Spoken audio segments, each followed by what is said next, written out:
मित्रों, बुंदेली माटी में आपका एक बार फिर स्वागत है। मित्रों, आज हम आपको बताएंगे इस्लाम धर्म के संस्थापक पैगंबर हजरत मोहम्मद साहब की जीवनी। इस्लाम धर्म के संस्थापक पैगंबर हजरत मोहम्मद साहब हैं। इनके जन्म दिवस को संपूर्ण विश्व के मुस्लिम ईद ए मिलादुन नबी के रूप में मनाते हैं। इनका जन्म 570 ईस्वी में मक्का में हुआ था।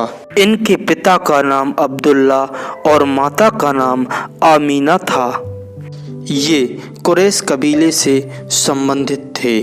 मोहम्मद साहब के बचपन का नाम अल अमीन था। बचपन में ही इनके माता पिता का निधन हो गया।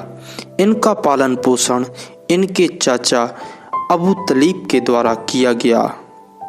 इनका विवाह खदीजा बानो बेगम से हुआ।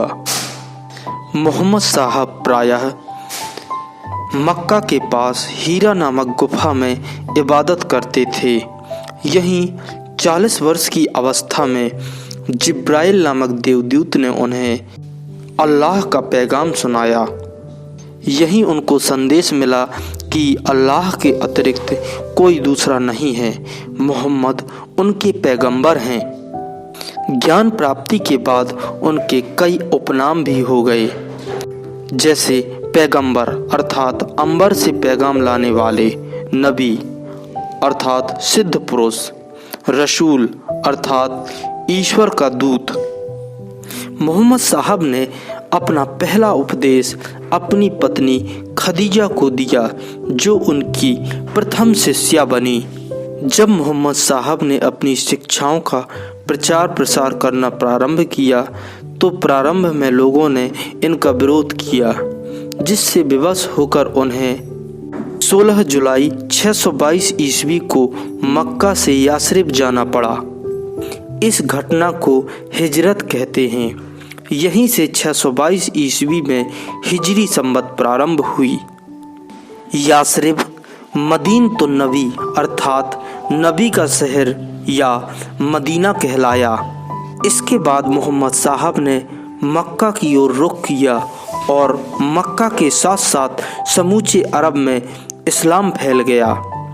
632 ईस्वी में मोहम्मद साहब की मृत्यु हो गई। इस्लाम एकेश्वरवादी धर्म है।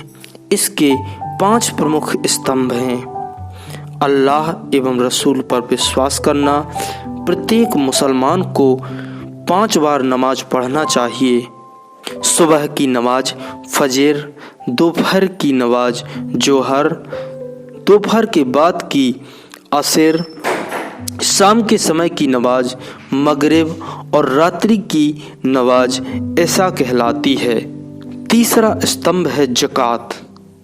यह एक प्रकार का धार्मिक कर है जिसे प्रत्येक मुसलमान को अपनी संपत्ति का 2.5% भाग दान में देना चाहिए, किंतु यह जबरदस्ती वसूल किया जाने वाला कर नहीं है। चौथा स्तंभ है रोजा अर्थात व्रत। प्रत्येक मुसलमान को रमजान के पवित्र महीने में रोजा रखना चाहिए।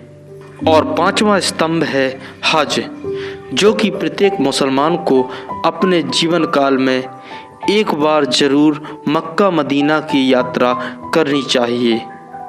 कुरान, हदीस, इज्मा एवं कयास का समुच्चय शरीयत कहलाता है। कुरान शब्द इकरा शब्द से बना है, जिसे इल्म ए अल्लाह अर्थात ईश्वर का शब्द कहा जाता है।